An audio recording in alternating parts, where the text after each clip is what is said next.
All right, everybody, welcome back to the show. The Iran war is on day 170, with no objectives that were stated at the beginning of the conflict having been achieved, and no off-ramp in sight for Trump to take to escape this conflict. He is trying desperately to shake this up to the point where either the regime falls or something happens where he can spin it into a victory and leave.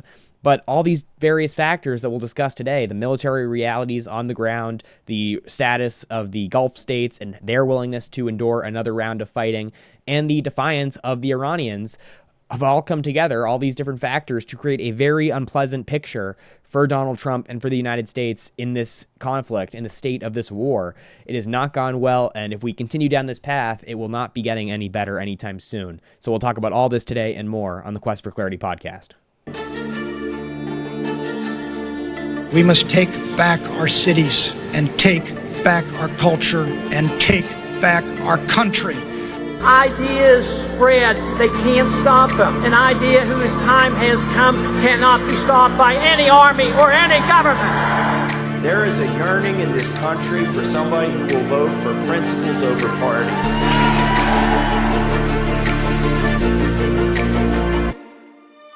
The people of this country want what they want, and they're not getting it. None of the wars we've went to over the past 20 years have been essential or necessary at all. They've all been wars of choice. They convince you that you are the government. They convince you that their war efforts are your war efforts. And our politicians are more focused on wars abroad than the money at home. That's the truth. The government is the problem.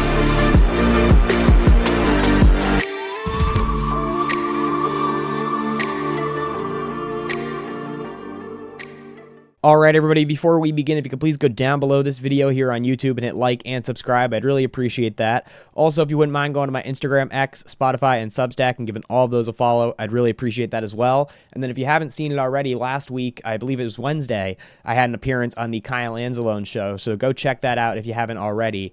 And let's just get into the news here. The Iran war is just getting more and more pathetic by the day. I know we haven't covered it in a couple weeks here, but we'll go over today some of the updates that is of the timeline here that has transpired over the last couple weeks. And it just showcases what we've been seeing this entire time, that there was no plan going into this thing. None of the objectives that they said they were going to achieve at the beginning of this have been achieved. And despite that, despite the objectives not having been achieved and the military realities being as dire as they are, which we'll get into materially on the ground, they are still desperately trying to simultaneously say, we've won the war is over, we've achieved all these goals that we had at the beginning of the war, and also we can't leave, also we are potentially going to go in back for another round of fighting, and the Iranians are acting incredibly defiant. We acknowledge that, but we also say they're begging for a deal. The messaging, just to simplify it, is very complicated and mixed from all sides from the administration. They have no clear message at this point in the conflict to sell the American people on this war having been worth it, on continuing this war being worth it. And the economic status of the country here at home is getting worse and worse as well by the day. Gas prices nationally, I believe right now, are back over, on average, $4 a gallon. And as is expected to happen, if the strain on the energy supply continues, prices will continue, as they already have, rising for things like food and rent and all the other all these other things in the economy that consumers are buying.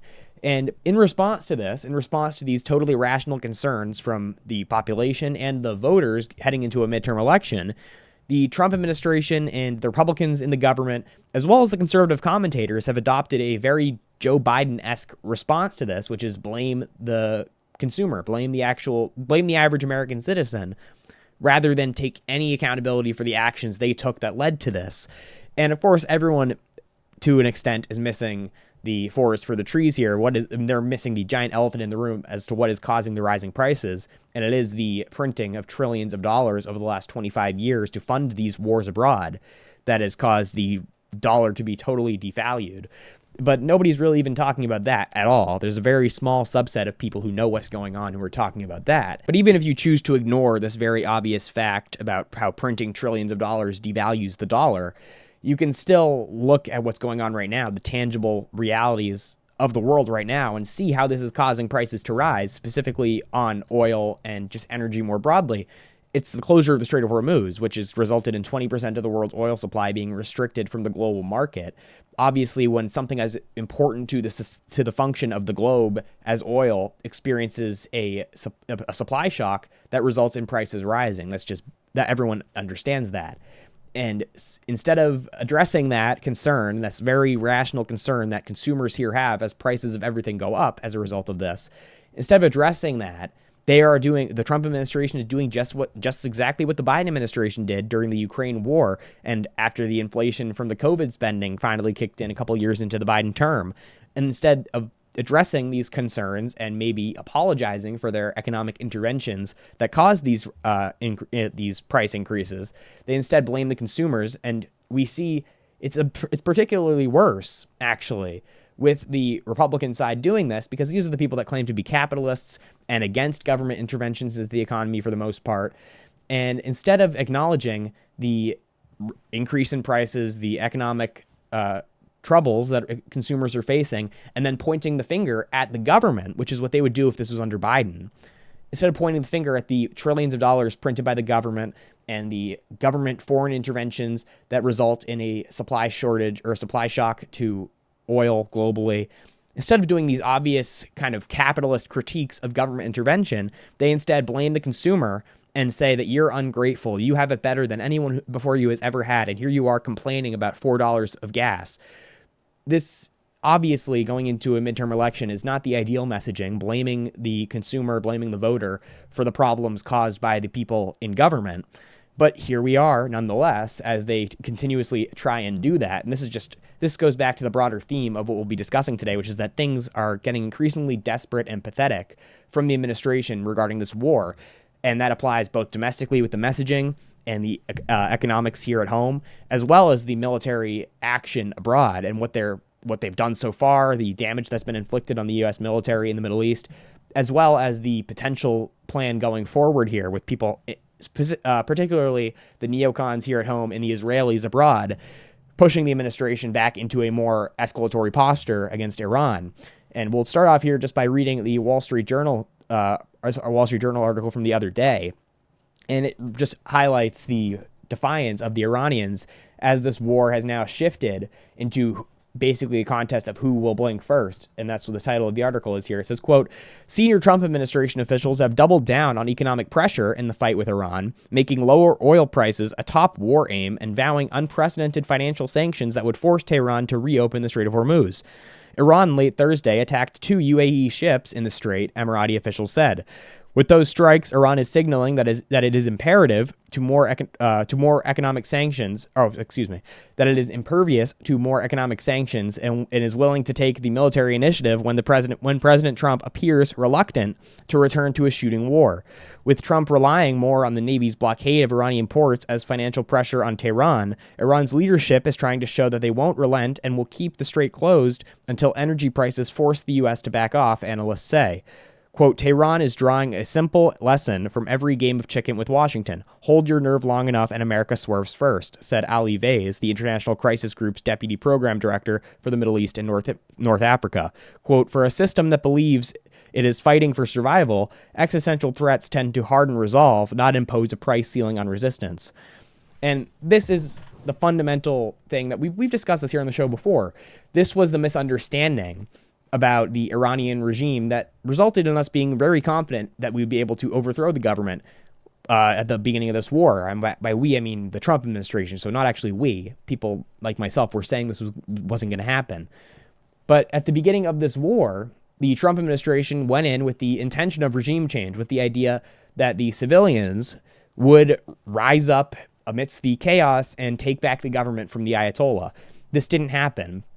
And this is because when it's a war of survival, when you have the president of the United States threatening when he threatened regime change, but people tending in certain ways to have a rally around the flag effect when their country is being bombed, that alone inspired a sort of civilian rally around the flag in Iran when Trump was threatening to overthrow the government. That happens. We see that phenomena play out all the time in these foreign interventions. We've seen that all across the Middle East. Every time that the United States has intervened in a conflict, we see a rally around the flag effect, and we see blowback terrorism inspired by these actions. But that was the first step, is that Trump announced his intention to overthrow the regime, and a subset of the Iranian population was not happy with that, and they rallied actually to the regime's defense. So that's number one. And this was something that the Trump administration didn't think would happen. They thought there was overwhelming hostility by the citizenry to the Iranian regime, and they way overestimated that. They thought it was on the brink of revolution. It was just not the case. And that's largely because of the protests from early 2026 in the streets of Iran that in many ways were bolstered and assisted by the CIA and Mossad. And we've heard, of course, the war propaganda, the atrocity propaganda in the months since, trying to say that that 50,000 people were killed in the streets of Iran by the government. It's more likely that it was about 6,000. Of course, atrocious and horrible regardless of the number, but the intention of them inflating the number is to inspire an emotional reaction from the Western governments to get them to jump in, and the Western population. That's really what I should be emphasizing there.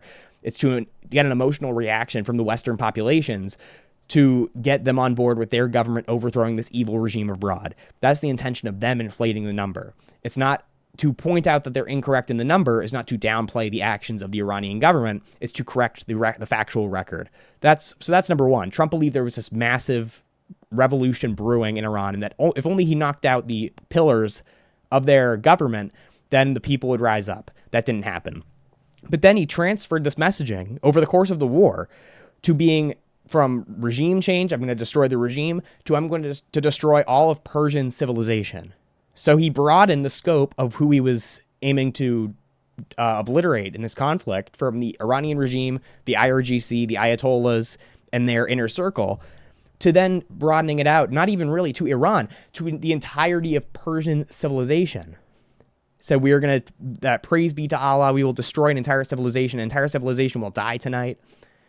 And then we saw videos of this. He said it was going to be Persian Power Plant Day, and the people in Iran created human chains around the power plants and held up Iranian revolutionary flags.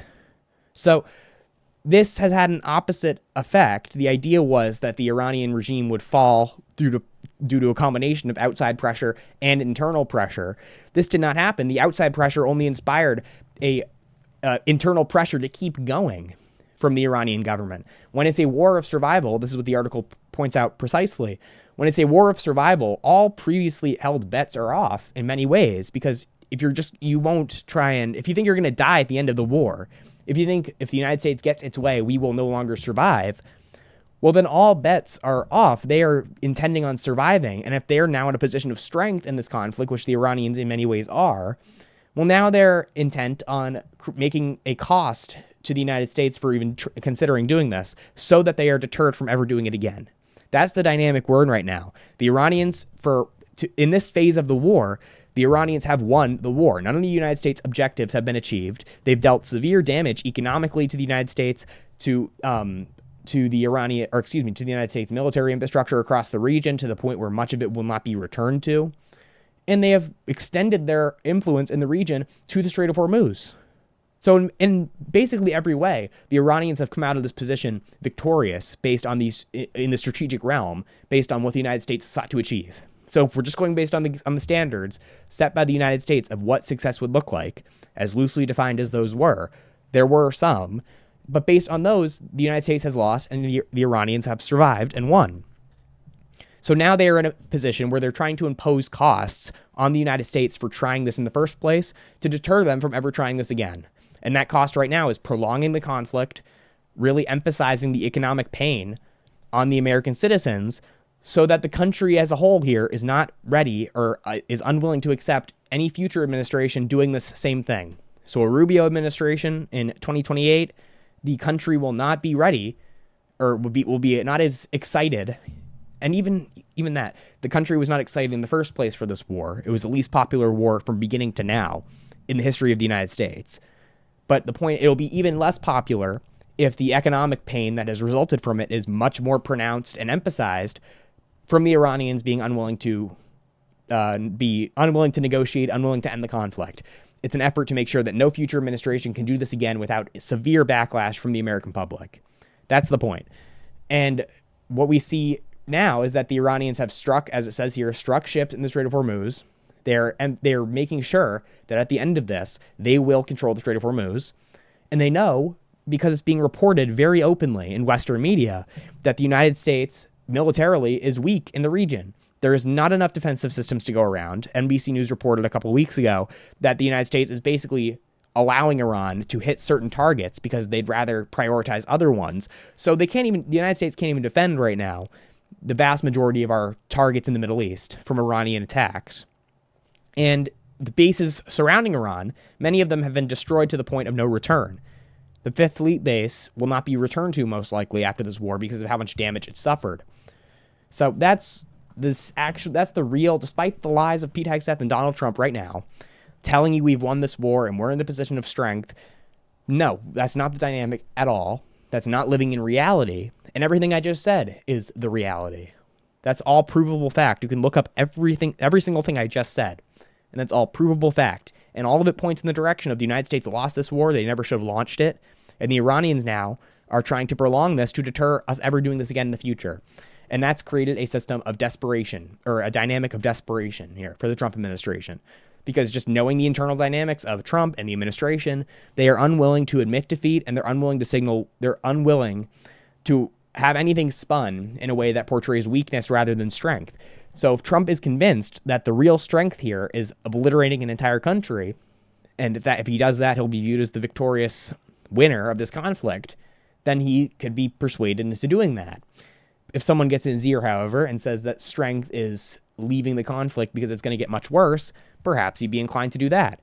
He's not ideological in that way. Whatever he perceives as being the position of strength, he will do.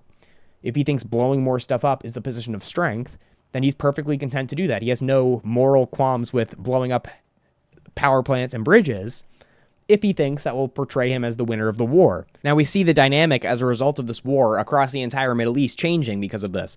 The Gulf states, many of whom were not really on board with the war at the start of it, are increasingly pressuring Trump to de-escalate and stop this because they're the ones who have been hit the worst, particularly Saudi Arabia, because not only has Saudi Arabia been hit directly by Iran, but they are also under attack now from the Houthis in Yemen, who's lobbing in missiles at them, blocking their access to the Bab el-Mandeb Strait. And they're also being attacked from the other end by militias, the PMF in Iraq, being activated by the Iranians, launching missiles from the other side of the country. So they're being attacked from multiple different areas right now.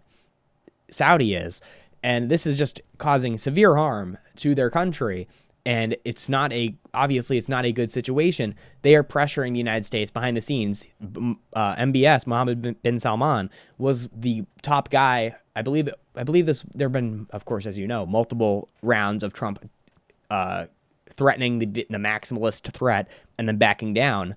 In one of the more recent examples of that, I believe it was the one a couple weeks ago, MBS was the one who called Trump and convinced him to de-escalate from his threat of bridge and power plant day. This is the most recent iteration of this sequence where Trump will threaten to destroy the entire country and then back down because Iran begged for a deal. This most recent version of that was where Saudi Arabia called him up and told him not to do it. So they are behind the scenes pushing for de-escalation here. The Qataris as well, who were never really on board with this, they actually, interesting fact, the Qataris at the very beginning of the war cut a deal with Iran so that their LNG plants would not be hit during the conflict. So just interesting fact, the Qataris were never really on board with this war. And we've seen the Gulf states be increasingly unwilling to assist the United States throughout this entire thing. And to an extent, obviously, you cannot blame them because they have been hit the hardest throughout this entire war. They were basically sold a false promise from the United States about the bases that they've allowed to be on their land. The idea of U.S. bases being in all these countries, in Bahrain, Kuwait, Saudi, Qatar, was that due to the bases being on their land, they would act as a deterrent against aggression from hostile actors, but particularly Iran. Because if Iran launched a missile at Saudi Arabia and hit U.S. personnel, well, now you're at war with the United States. So the idea of the U.S. bases originally was that they would serve as deterrents against aggression. And now what we've seen is that they've had the opposite effect. They've made these Gulf countries increased targets. These third parties, now that they're associated with the United States and now that they're allowing the United States to launch military activities from their land, well, now they are just as targeted as the United States is. Bahrain, Kuwait, these countries have been totally decimated. And Saudi Arabia particularly has been damaged by this conflict. And what have they gotten in return? They've gotten literally nothing in return. The promise that they had at the beginning of their partnership with the United States and the bases being on the United States, the agreement was just totally fraudulent. That base did not act as a deterrent to Iranian aggression. It only served as a incentive for Iran to hit them harder. So this whole dynamic that has been this kind of narrative about U.S. bases in the region for decades has now been totally shattered, because we've seen these countries be utterly torn apart by Iranian attacks, even though they have U.S. bases on their territory. And many of the bases themselves have been totally destroyed to the point of no return. So the theme of this war is that the illusion of American dominance and American empire has been, in very serious and severe ways, utterly degraded. The idea of U.S. bases implying, like U.S. bases surrounding Iran, implying that we can attack you and destroy you at a moment's notice, well, that has just not happened. It's been the other way around. So contrary to what Trump has been saying for weeks, that the Iranians are desperate to make a deal, they're begging for a deal to end the war, it's actually totally the reverse. The Iranians are the only party, really, besides Israel, who don't want a deal at this point. They're defiant. It's the Gulf states and it's the United States who desperately want a deal, because this has gone disastrously for them. We'll get into the Israelis in a bit and why they don't want a deal, but it's different from the reason the Iranians don't want a deal, obviously. But why would the Iranians, if they're in a position of strength, if they've made tremendous strides in territorial acquisition in the war, the proxies being activated, Saudi being armed, the Gulf states being deteriorated, then the Gulf states are now questioning their alliance with the United States. Military bases for the United States have been destroyed across the region. Defensive munitions and offensive Tomahawk munitions, but for the United States, have been depleted. Stockpiles of them have been depleted. What is the rationale behind a Iranian capitulation at this point? It's just not going to happen. The Iranians are not capitulating, despite the rhetoric from the Trump administration implying otherwise. And at home alone, and that all of that can be true. On the realities in the region can be true. And then on top of that, you have the domestic pressure against this war in the United States. You have the polling on it being disastrous. Like 30% of the country on a good day supports the war. It's the least popular war in the history of polling on wars, and it's been that way from the start. Unlike other wars that were launched with majority support for them, like Iraq and or Afghanistan, and then over time got less popular. This war was unpopular from the get-go, and it's gotten progressively worse.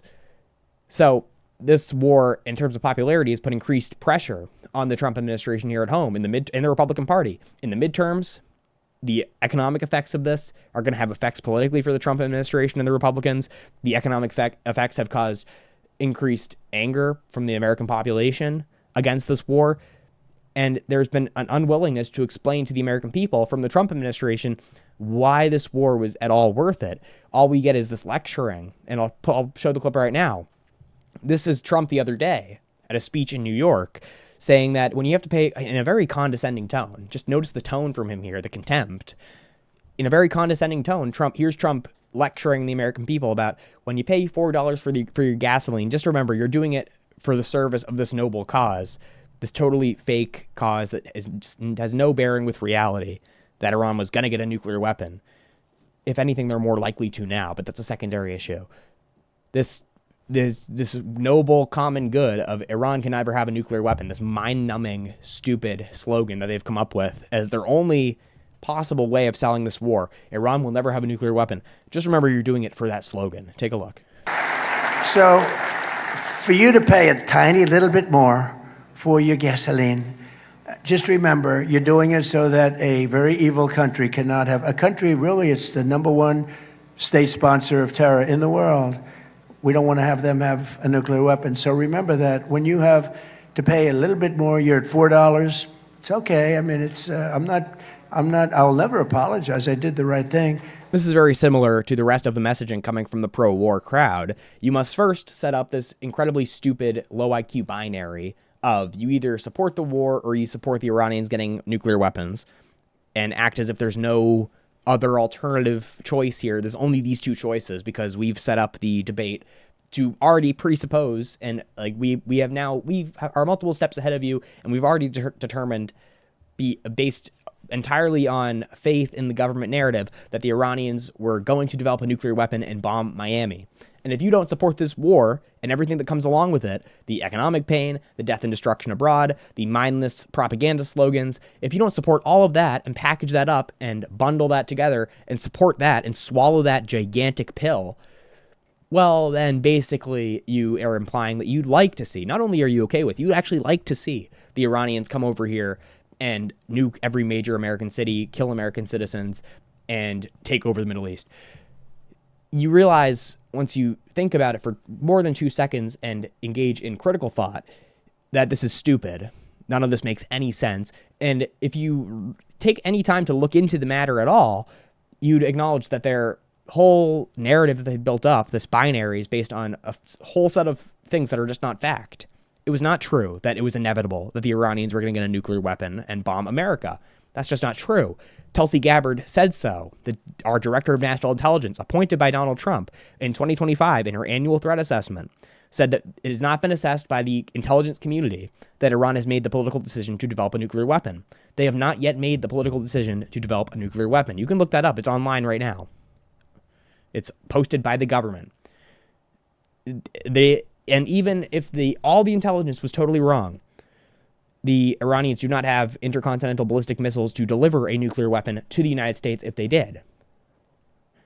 And also, this entire narrative, of course, is based largely on the intelligence and the words of Israel and Benjamin Netanyahu, who have an entirely separate reason for wanting the Iranian regime overthrown. It's because they are the only thing restricting Israel from achieving regional dominance and completing their genocide in Gaza, the cleansing of the West Bank and southern Lebanon, the expansion of their borders. Iran is the last thing holding them back from doing that. So they have a whole separate reason, besides nuclear weapons. But to even engage in this factual analysis or debate these ideas, according to the neocons, is to basically be a traitor to your country, to be un-American, unpatriotic, and basically to be siding with the Iranian regime.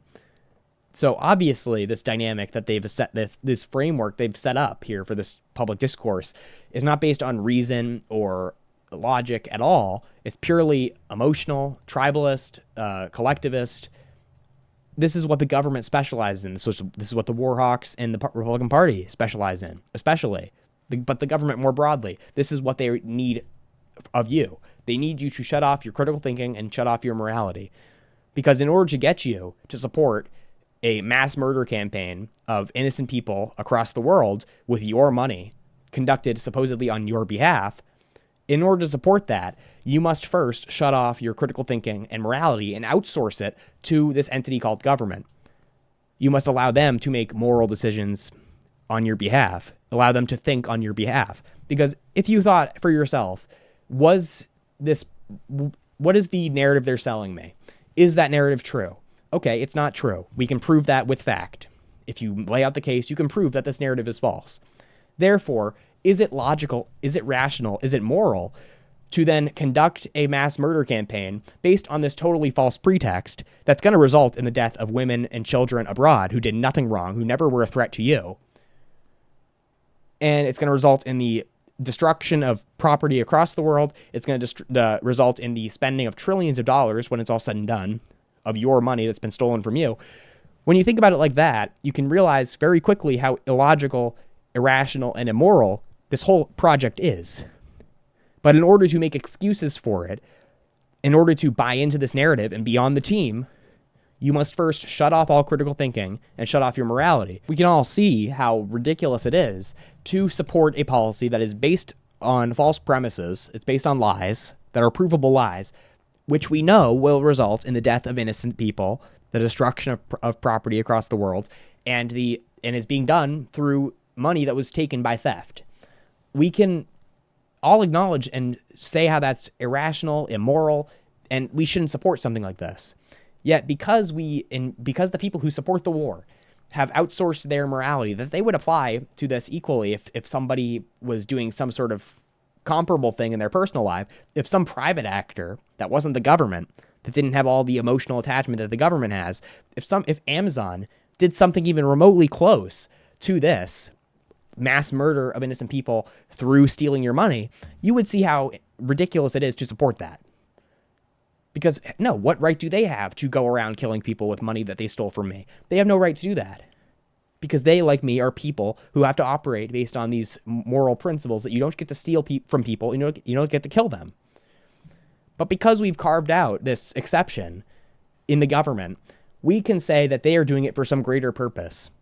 And even if the purpose that they've outlined to us is based on lies, even if they're openly not telling us the truth, if they're openly hiding information from us about this that proves their narrative wrong, and even if they have totally opposite reasons for supporting the war than what they portray publicly, like propping up a country in the Middle East to expand their borders, Israel, even if everything they tell us about the conflict is a total lie, and we can prove that, and then based on that lie, they are conducting mass murder in your name, even if all of that can be proven beyond a shadow of a doubt, which it has been, there will still be a subset of people who are going to support that policy because it's being done by the government. Where again, if it was Amazon or Walmart or any other institution, private institution doing this, we would instantly all instinctually see how immoral and wrong that is. But because it's the government, we have this cutout where morality does not apply to them. They are above that because we've been told that they get to steal our money and get to use it to kill people abroad, and we are not allowed to have a problem with that. And if we do, the government's media arm, the unofficial arm of the government, Fox News, CNN, depending on whatever side is doing it, will come out and say that if you're against what the government is doing in your name with your money that they stole from you, then you are un-American. They attach the idea of the nation of America with the government and the ideals of America. They attach it with the government and say if you're against what the government is doing, whether it be mass murder or forcing you to wear masks that don't work, no matter what it is, they say if you're against that, then you are against the entire idea of the United States of America, you're against the principles of this nation, and you should be condemned. You're basically siding with whatever this enemy is. You want grandma to die in a nursing home during COVID. You want the Iranians to take over the Middle East and nuke America. It's this irrational framework that they set up for these public debates about policies the government's going to implement, and they make people justify these insanely immoral and irrational policies. And it creates the situations we're in now. And just to emphasize this point, here is a clip from a couple days ago of Mark Levin. This is where we'll end off for today. Here is Mark Levin from a couple of days ago. He says that anybody who doesn't support this war, anybody who's not on board with paying more for gas or paying more for food for this war is unpatriotic. You don't have that can-do-it mentality.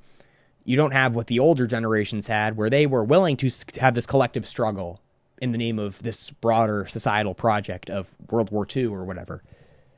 You don't have, this younger generation is ungrateful. They have it better than anyone's ever had. And therefore they should support mass murder. I don't know what the logic is there. This is what they have it better economically than anyone's ever had. They have more technology and more advancements economically than anyone's ever had. So why don't they support mass murder? I don't know what the argument is here. We'll play Mark Levin here. And then at the very end, just notice his total contempt for the American middle class, for the American people, the culture of America, really. He says that people shouldn't be concerned with things like movies or football, these American cultural staples. They should be more on board with this collective societal struggle, buying into this government program, this socialist, murderous government program of mass murder abroad. Because Mark Levin has arbitrarily deemed it totally justified morally for the government to steal your money only in this case. Only in the case of using it to conduct mass murder is infringing on your property rights and your individual liberty justified to Mark Levin. Here he is. Take a look. What the hell has happened to our society? Where is our can-do-it mentality? I want to talk about the greatest generation versus today's young people. Okay? I got to thinking about this over this taco debate on the internet. That's how pathetic things have become. The greatest generation endured the severe economic scarcity of the Great Depression during their youth, followed by massive global combat and home front mobilization during World War II. Over 16 million Americans served in the military, facing intense physical danger, hundreds of thousands of casualties, strict civilian rationing of food, gas, and clothing. We sit here with a war in Iran against an enemy that has killed thousands of Americans, maimed thousands of Americans. I remember a time when America would say, let's go. Let's destroy that country, destroy that government. You don't get to kill thousands of our fellow citizens, military or civilians. You don't get to try to assassinate our president. You don't get to threaten us with potential nuclear weapons either. Now it's a debate. Should we take them out? Shouldn't we? Are you a neocon or a warmonger? Is this a war of choice? We don't even have a draft. Would a draft even work with young people today? I wonder. Could we even fight World War II today? We're whining about $1 of gasoline. Well, it went up 60 cents. What are we going to do? Mildred, what are we going to do? I don't know, Frank. It went up I don't know. Affordability. The vast majority of us are utterly unaffected personally, our families, by what's going on in Iran with our troops. It's going on way too long. Way too long. You know, the price of gasoline and the price of a taco now, it's just crazy. You know, this has gone on long enough. Are we going to the movies tonight? I don't know. Should we see a play? I don't know. Is football on TV yet? I don't know. But this has gone on way too long. You understand. That is where we'll end it off for today. Thank you guys so much for watching. Please be sure to go down below this video and hit like and subscribe here on YouTube. And also go to my Instagram, X, Spotify, and Substack and give all of those a follow. And I will see you guys in the next episode. Have a good day. We must take back our cities and take back our culture and take back our country. Ideas spread, they can't stop them. An idea whose time has come cannot be stopped by any army or any government.